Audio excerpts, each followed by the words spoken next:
Sasa Getawe leo ni Getawe ya makabila matatu. Kabila la Wagorowa na kabila la Wabarbaig na kabila la Kiirap. Kama mlivyoona kwenye picha, Wabarbaig wao wana kitu kinaitwa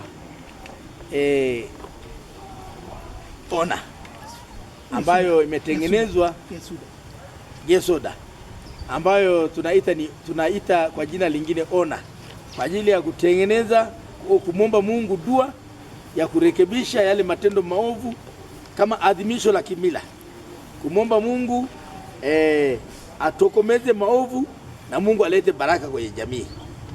Tunayakabidhi maovu, Mungu ayasamehe, na tunakabidhi yale mambo mema kwa Mungu ili Mungu ayape baraka kwa jamii iweze kuendelea.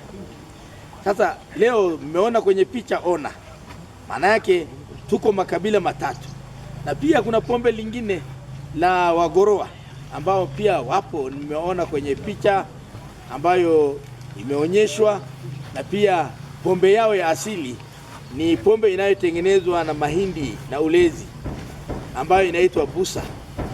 Kwa hiyo hizo pombe tatu zote ni maadhimisho ya kimila ambayo ni ya kumshukuru Mungu na kuomba baraka za Mungu katika matendo mema tunayoomba na matendo maovu tunayotokomeza. Leo tuko kwenye hatua ya pili katika matengenezo hayo. Hatua ya kwanza ni ile tuliyofanya 2023 na 2024, ambayo tulikuwa tumeomba baraka ya Mungu katika elimu na katika elimu ya watoto wetu, na hasa watoto wa kike na watoto wa kiume. Na kipindi cha vita vya pili vya dunia, wazee walichukua mbegu ya watoto wa kiume na kuizika ardhini ili wanawake wasitoroke kwenye familia zao, wabaki nyumbani. Sasa tendo hilo limeleta uharibifu sana kwenye maisha ya jamii.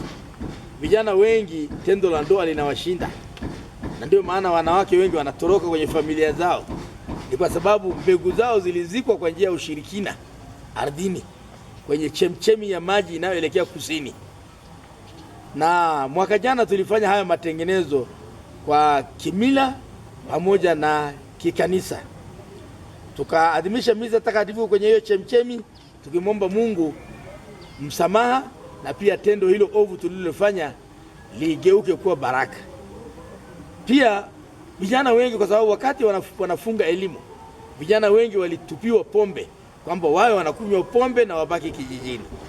Kwa hilo pia tulilitengeneza, tukamwomba Mungu msamaha, tukatoa sadaka zetu. Watu katika kona zote za Wairap walipo, Wagorowa walipo na Wabarbaig walipo, walitoa sadaka zao katika adhimisho hilo la kimila na pia katika adhimisho la misa takatifu. Kwa hiyo haya matendo matatu tuliyafanya mwaka jana, ambayo ni mwaka 2023 na 2024.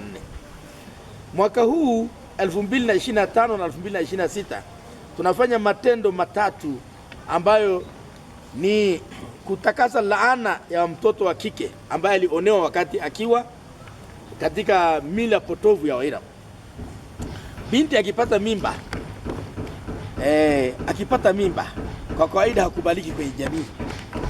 Kwa hiyo wazee wanakaa, wajirani pale, baba na mama wa familia ile wanakaa, wanasema mtoto wetu amekuwa na jicho bovu. Wanatumia lugha ya mafumbo. Mtoto amekuwa na jicho bovu, kwa lugha ya Kiirap wanaitwa ila awakur, manake jicho limekuwa nyeupe, manake ana mimba. Sasa vijana wanakusanywa, jirani ile wanasema sasa mpelekeni porini. Lakini binti bila kujijua anaenda wapi, wanamdanganya, wanaambia tunataka kuchukua mke wa fulani, kwa hiyo tusindikize. Kwa hiyo wanaandamana naye mpaka umbali wa labda kilomita 10 au 15, wanamuingiza porini. Wakisha muingiza huko mahali ambapo hawezi kurudi peke yake, basi wanatoroka moja moja, wanamwacha. Hata yule kijana aliyempa binti mimba naye anakuwa mmoja wapo wa kwenda kumtupa porini. Kwa hiyo vijana wengi wa kike waliangamia waliopata mimba. Sasa leo hii katika jamii ya Irap kuna matendo yaliyojitokeza ambayo ni dhahiri. Katika familia zote za Wairap, watoto wa kike wana watoto kwenye nyumba zao. Kila mtoto wa kike ana watoto, na baba na mama wa nyumba ile wanawapakata na kuwabeba watoto wa kike badala ya watoto wa vijana wao waliooa. Kwa sababu vijana wengi sasa hawaoi tena, kazi yao ni kutorosha na kumwacha mtoto wa kike. Akishampa mimba, akizaa watoto wawili anamwacha, na wale watoto wawili aliowazaa binti anawachukua na wapeleka kwenye familia yake. Kwa hiyo sasa tumeona hizi changamoto zimetokana na ule uovu uliofanyika huko nyuma. Ya pili, kwenye mashule yetu mtoto wa kiume akifika form 2 anatoroka, anarudi kijijini kunywa pombe na kukula bangi. Kwa hiyo tumeona kwamba kumbe tendo lililofanyika zamani la uovu limewarudia vijana wa kiume. Kwanza hawaoi, alafu pia hawaendelei kwenye mashule. Ni vijana wachache tu ambao wanaendelea. Na hata hao wanaoendelea wakipata kazi, hawana msaada kwenye familia. Akishapata kazi yake ni kunywa pombe, hajengi. Lakini mtoto wa kike akisha faulu, akipata kazi, kitu cha kwanza ni kwenda kumjengea baba yake na mama yake nyumba. Sasa hiyo tumeona kwamba hilo tendo lazima lifanyiwe utakaso. Kwamba watoto wa kike ni kweli hatukatai walichokipata ni kizuri, lakini watoto wa kiume sasa tunaita wamepata mimba ya kichwa. Mimba ya kichwa maana yake hawaendelei tena. Zamani watoto wa kike walikuwa wanapata mimba wanaondoka wanarudi nyumbani. Lakini sasa wa kiume sasa wana mimba ya kichwa ambayo hatuwezi kuwasaidia. Kwa hiyo tukitakasa hiyo laana, watoto wa kiume nao watafanikiwa, wataingia kwenye uwanja wa elimu. Kwa hiyo ndio kitu ambacho tunakifanya. Sasa kuna tendo fulani ile wanaliadhimisha Wairaqw wanaita tendo la imbori. Imbori ambaye ni binti aliyepewa mimba na kijana. Hata wakati imbori anatupwa, alienda kutupwa kwenye mji wa Mbulu ambao kuna pori kali wakati ule. Hata yule kijana wakati wanakwenda kumtupa hiyo binti, kijana yule akasema yule binti mimi nimempa mimba. Na sasa anakwenda kutupwa, anakwenda kuliwa na wanyama. Mimi nitamfuatilia nyuma. Wakati vijana walipomtupa kwenye lile pori na walipokimbia kumwacha, yule kijana akarudi kwa nyuma akamchukua mke wake, yule binti aliyempa mimba. Sasa wanasema imbori alipata ushindi. Lakini imbori alipata ushindi kwa sababu yule mwanaume alipompa mimba ndio alimsaidia, wakaanza kuanzisha familia. Kwa hiyo tendo la hilo la imbori la ushindi maana yake limetokana na kijana yule aliyempa mimba kuwa karibu naye na kumsaidia. Kwa hiyo ndio kitu ambacho mwaka huu tunaifanyia matengenezo, kumomba Mungu msamaha kwa tendo la kuwatupa na kuwaonea watoto wa kike na kuwanyanyasa. Leo hii tendo hilo limewageukia kwa njia ya laana, kwamba watoto wa kike ndio wanaleta mafanikio zaidi kuliko watoto wa kiume.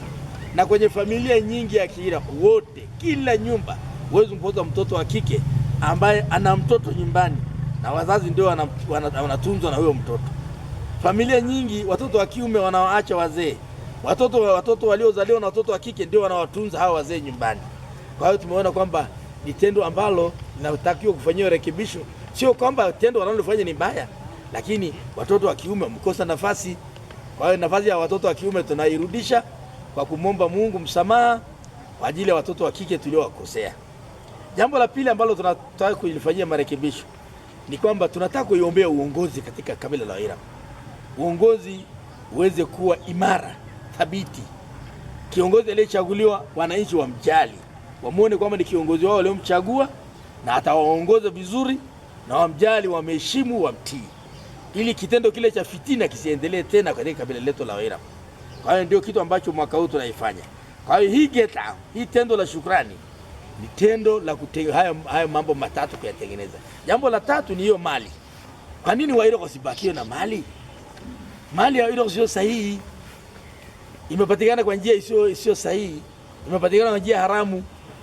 Pengine kwa kumnyang'anya mtu kitu fulani ndio akaanzisha mali, au kwenda kwa waganga wa kienyeji kutengeneza ushirikina, au kutoa sadaka ambayo sio halali ikatokea mali. Kwa hiyo mali hiyo ina masharti ya uharibifu.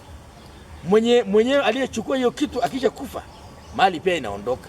Kwa hiyo wale wanaobaki nyuma hawabaki na chochote, badala yake wanapigwa na umaskini na ufukara. Kwa nini sasa mnachanganya? Umesema hizi ni ibada mbili. Kwa nini unachanganya ibada hii ya, ukisema kwamba ufanye ibada ya kimila, hakuna watu sahihi watakaofanya. Watu wote wamekuwa Wakristo. Kitu tulichofanya ni kwamba zile desturi potovu ambayo iko kwenye ile mila tunaondoa. Kwa mfano, katika sehemu ya kumshukuru Mungu kulikuwa na maneno yanatamkwa kwamba wale waliotutendea maovu Mungu awapige, awaue. Kwa hiyo sasa hivi tumefuta hiyo sehemu. Kwa hiyo sehemu tunayofanya ni ile ya kumshukuru Mungu na kuomba dua njema. Kwa hiyo haya mambo mengine ya kulaani na kufanya vitu vingine tumeondoa. Na hiyo kikanisa tunaishi